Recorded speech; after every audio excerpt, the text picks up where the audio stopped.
Assalamualaikum warahmatullahi wabarakatuh. Saya Anjeli Putri Marpaung dari Universitas Islam Negeri Sumatera Utara, Fakultas Sains dan Teknologi jurusan Biologi 3. Nah, di sini saya akan menjelaskan tentang sediaan apus darah. Sebelumnya saya berterima kasih kepada dosen pengampu mikroteknik hewan, yaitu Ibu Sukria MSc. Nah, teman-teman sekalian tahu nggak sih apa sih itu sediaan apus darah? Nah, sediaan apus darah tepi itu merupakan plat yang dilapisi dengan lapisan tipis darah dan diwarnai dengan pewarna. Nah, sediaan apus darah tepi itu digunakan untuk hitung jenis leukosit dan evaluasi sediaan apus darah tepi. Nah, menilai unsur-unsur sel darah seperti eritrosit, leukosit, dan trombosit, dan mencarinya adanya parasit seperti malaria, trypanosoma, dan filaria, dan lain-lain.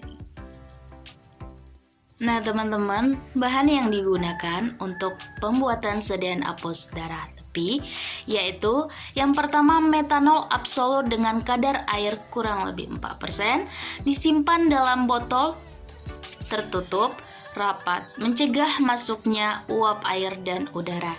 Dan yang kedua itu zat warna Wright, ketiga zat warna Giemsa 5%, dan yang terakhir larutan buffer pH 6,4.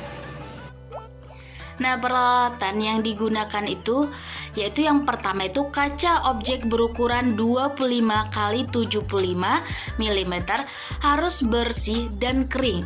Nah, yang kedua itu bak tempat pewarnaan, dan ketiga pipet mikro, keempat pipet tetes, kelima rak kaca objek, keenam handscon, dan yang terakhir label identitas.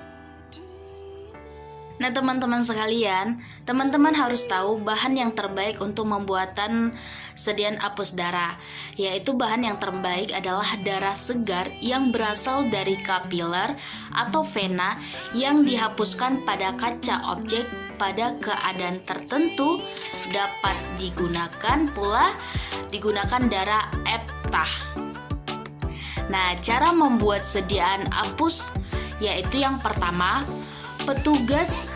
Petugas menggunakan alat pelindung diri yaitu jas laboratorium, handscom, dan masker. Dan yang kedua itu, pilihlah kaca objek yang bertepi rata untuk digunakan sebagai kaca penghapus. Ketiga, letakkan satu tetes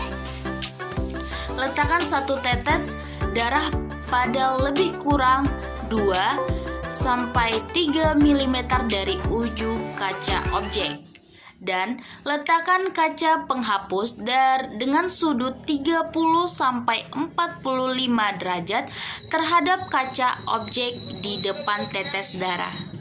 Nah, yang kelima, dengan gerakan yang mantap, doronglah kaca penghapus sehingga terbentuk hapusan darah sepanjang 3 hingga 4 cm pada kaca objek dengan ketebalan 1 mm darah.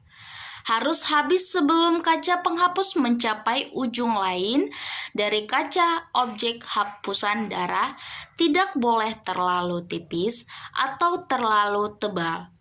Dan ketebalan ini dapat diatur dengan mengubah sudut antara kedua objek dengan kecepatan menggeser.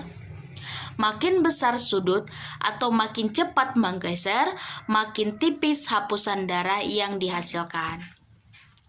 Nah, yang keenam itu, biarkan hapusan darah mengering di udara dan tempelkan label identitas.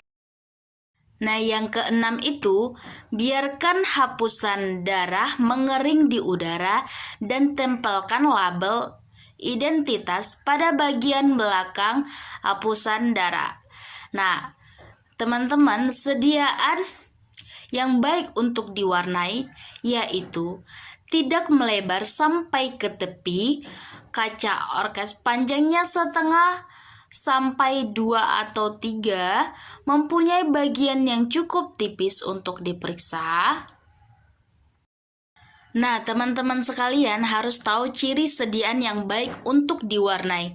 Nah, yang pertama itu tidak melebar sampai tepi kaca objek, panjangnya 1/2 sampai 2/3 panjang kaca.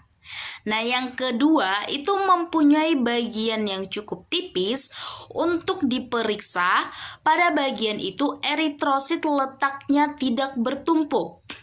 Nah, yang ketiga itu rata, tidak berlubang-lubang dan tidak bergaris-garis. Keempat atau yang terakhir itu mempunyai penyebaran leukosit yang baik dan tidak berkumpul pada pinggir atau ujung sediaan. Mungkin itu saja yang bisa saya sampaikan. Lebih dan kurangnya saya mohon maaf. Wassalamualaikum warahmatullahi wabarakatuh.